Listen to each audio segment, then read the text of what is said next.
Hello students, আমার চ্যানেলে তোমাদেরকে স্বাগত। শুরু করছি 2026 মাধ্যমিক পরীক্ষার্থীদের জন্য একটি ইতিহাসের ক্লাস। তোমাদের সামনে রয়েছে এবিটিএ মাধ্যমিক টেস্ট পেপারস 2026।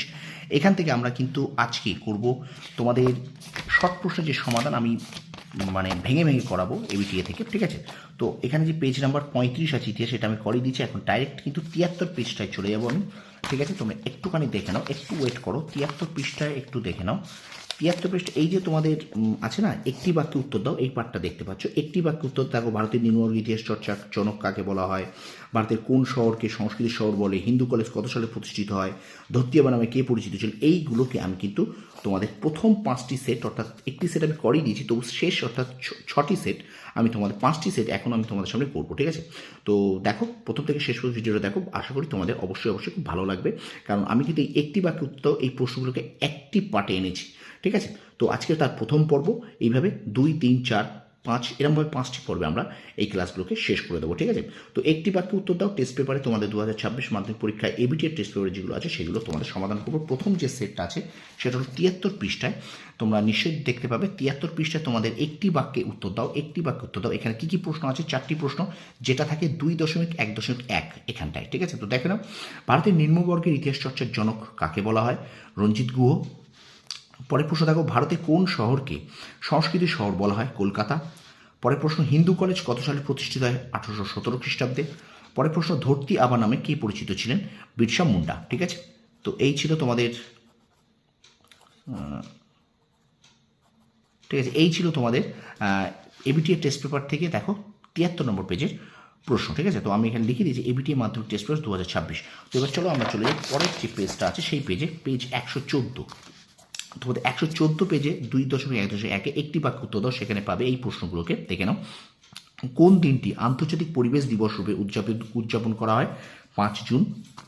পরের প্রশ্ন দেখো, সরকারি নথিপত্র কোথায় সংরক্ষিত হয়? মহাফিজখানায়। পরের প্রশ্ন দেখো, বেঙ্গল টেকনিক্যাল ইনস্টিটিউটের প্রথম অধ্যক্ষ কে ছিলেন? প্রমথনাথ বসু। তারপর প্রশ্ন দেখো, গান্ধীবুড়ি নামে কে পরিচিত ছিলেন? মাতঙ্গিনী হাজরা, ঠিক আছে? এবার চলো আমরা চলে যাচ্ছি পরের পেজে। দেখে নাও, পেজ নাম্বার 147, সেখানটায় প্রশ্নগুলো দেখে নাও, একটি বাক্যে উত্তর দাও।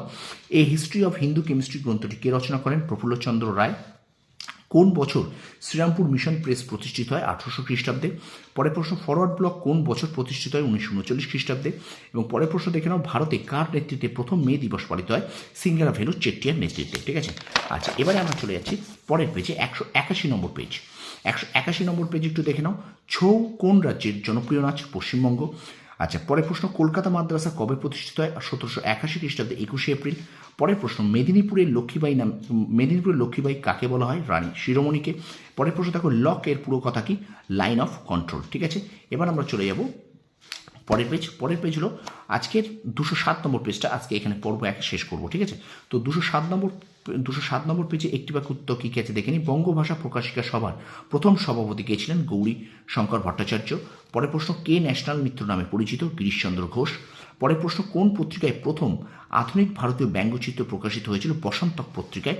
এবং শেষ প্রশ্ন দেখে নাও, অন্নদামঙ্গল গ্রন্থের চিত্রগুলি কে অঙ্কন করেছিলেন? রামচন্দ্র রায়, ঠিক আছে? তো এই ছিল তোমাদের এবিটিএ টেস্ট পেপার্স। এই এবিটিএ টেস্ট পেপার্স থেকে আমি তোমাদের সামনে এখন একটি বাক্যে উত্তর দাও, যে তোমাদের শর্ট প্রশ্নের ভাগটা থাকে সেটা 73, 114, 147, 181, 207 এই কটা পেজের আমি কিন্তু তোমাদের একটি বাক্যে উত্তর দাও করালাম, ঠিক আছে? তো ভিডিওটা ভালো লাগলে অবশ্যই লাইক করবে, কমেন্ট করে বন্ধুদের মাঝে বেশি করে শেয়ার করে দেবে।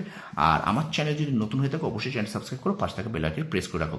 তোমাদের পর্ব 2 খুব শীঘ্রই আসবে, একটি বাক্যে উত্তর দাও ইতিহাসে তোমাদের ক্লাস নিয়ে আসছি আমি, ঠিক আছে? সেখানে কিন্তু প্রায় 8টি স্কুল নিয়ে 8টি সেট নিয়ে আমি চলে আসবো তোমাদের সামনে, ঠিক আছে? তো অবশ্যই ভিডিওটা বেশি করে একটু শেয়ার করে দাও, ওকে? তোমরা সফল হও, তোমাদের সাফল্য কামনা করি। ধন্যবাদ।